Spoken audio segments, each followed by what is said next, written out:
Welcome back to Headlines. I'm Wes Austin, and these are today's top stories. First up, President Trump just unveiled the new Presidential Walk of Fame in the Rose Garden with portraits of every president. Biden is an auto pen. You've got to see it. To make Biden's portrait more authentic, they're thinking about adding a scratch and sniff panel that smells like talcum powder and Depends. Then, at Georgetown, a leftist club is recruiting using the same phrase found on the shell casings in Charlie Kirk's murder. The same campus that requires trigger warnings for Shakespeare is apparently fine with actual trigger references.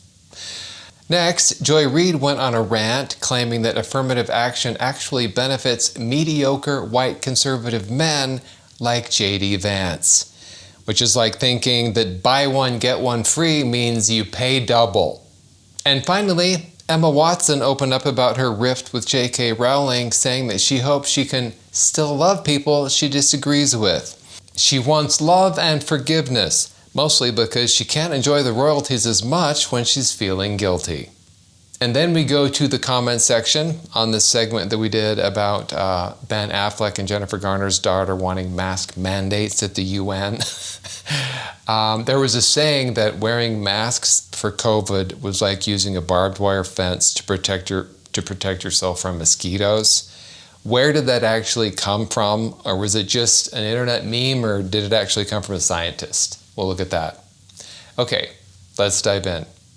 The new Presidential Walk of Fame is complete, and let's just say they found the perfect way to honor Biden's legacy. The White House has placed portraits of U.S. presidents in chronological order along the West Wing colonnade in the Rose Garden, now called the Presidential Walk of Fame. Former President Joe Biden's portrait, however, is an image of an auto pen. They did consider using Biden's actual portrait, but focus groups found that the auto pen was 30% more lifelike. A leftist club tied to violence is recruiting on Georgetown's campus using a phrase from Charlie Kirk's killer. Forget about safe spaces, Georgetown just opened a shooter's lounge. The flyer from the John Brown Gun Club features the slogan, "Hey Fascist, catch," which was written on the shell casing in the Charlie Kirk murder. One flyer declares, "The only political group that celebrates when Nazis die," and another one calls on prospective members to do something more than symbolic resistance. The flyer also included a QR code that links to a page stating, "We are building a community that's done with ceremonial resistance and strongly worded letters." Georgetown's response? They're very concerned about whether the flyers were printed on recycled paper. Joy Reid went on a heated rant about affirmative action where she argued that it's being used to empower mediocre white men, like Vice President J.D. Vance and Governor Ron DeSantis. She started by talking about how incredibly smart Ketanji Brown Jackson is, because true intelligence is not knowing what a woman is. Reid then said this. Maybe that's the affirmative action we've been getting. White people who are essentially mediocre in scale compared to a black person getting the spot because they wanted a conservative. Maybe the way that J.D. Vance got into Yale is because they were tired of just letting in white men from New York, from Choate, from all the elite schools, and they wanted an Appalachian white. That's how that man got into Yale, I promise you. Joy Reid thinks that affirmative action benefits conservative white men. That's like saying Weight Watchers is designed for competitive eaters. Vice President J.D. Vance responded to Joy Reid by posting this meme on X, which is what J.D. Vance would look like if he was related to Tim Walz. Harry Potter actress Emma Watson was recently on the On Purpose with Jay Shetty podcast, where she discussed her strained relationship with author J.K. Rowling, stemming from the fact that Rowling knows the difference between a man and a woman. It's a bad day when the lady who writes about talking hats has a better grip on reality than the actress with the Ivy League degree. Back in 2020, Rowling posted a series of tweets along with a 3,600-word essay criticizing the transgender community, and Watson responded by writing this. Trans people are who they say they are and deserve to live their lives without being constantly questioned or told they aren't who they say they are. Jay Shetty asked Watson her thoughts on her rift with Rowling. It's my deepest wish that I hope people who don't agree with my opinion will love me, and I hope I can keep loving people who I don't necessarily share the same opinion with. And I think that's a very, very important way for me that I need to be able to move through life. I guess Emma's realizing that maybe she shouldn't have torched the woman who made her rich enough to buy Guatemala. Today, J.K. Rowling reposted one of her essays and wrote this on X. A little reminder for anyone who may be regretting their very public sprint to the front of the mob and is now trying to discreetly shove their pitchfork out of sight. I wonder who she's talking about. And now onto the comment section on the segment that we did about Kamala Harris not picking Pete Buttigieg because he was gay, where she tried to explain that to Rachel Maddow. So we had a comment about, you guys remember how Kamala Harris has a different accent depending on where she is. She's had accents all over the map. So we have this comment from Sue Powell, 5008. Kamala's accent depends on what she is drinking. Jose Cuervo produces the Latin accent, bourbon for the Southern, and Hennessy for the hood.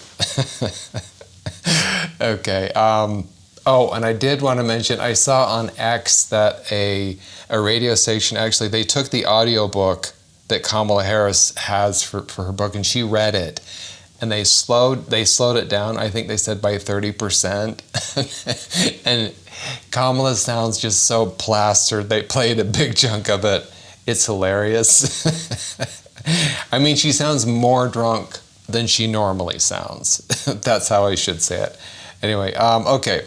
Then on this segment that we did about Angelina Jolie, where she said she doesn't recognize her country, we got into a discussion about whether she kissed her brother and whether it was a French kiss.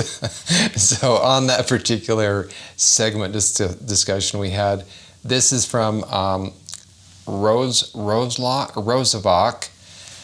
It wasn't a French kiss, just a kiss on the lips with some tongue. So, still, anyway, there we go. Okay, then on this segment that we did where Gavin Newsom said there might not be elections in 2028, and he really means it. Yeah, right. This is from, let's see, Rain Alias. Newsom is the embodiment of a douche lord. And I thought douche lord was so funny. I've been laughing about it quite a bit. So I haven't used that, in a regular sentence before, but I think I'm going to try. And if I could use douche lord and Nimrod in the same sentence, double points, right? Okay. Okay, on this segment that we did about Ben Affleck's and Jennifer Garner's daughter who went to the UN wanting mask mandates. Wow. Okay. This comment from Stories by Hawk. That young woman in the mask is Delulu. And I had to look that up. Delulu means delusional. I think Delulu is how the kids say delusional. It's the hip way to say it. And okay, then from Dreadnought 2024. Didn't the scientists say that wearing a mask to protect from COVID was like using a barbed wire fence to keep out mosquitoes?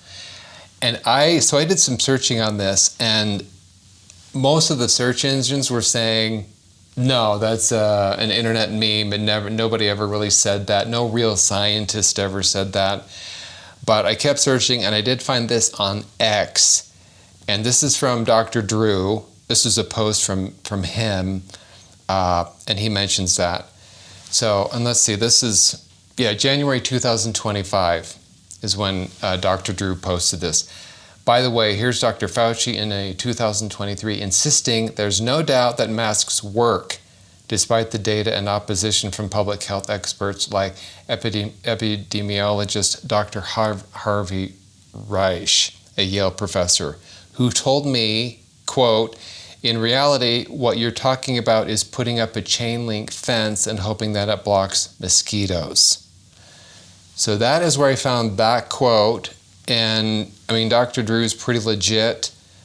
And I would think that that was that he really did get that from that particular doctor.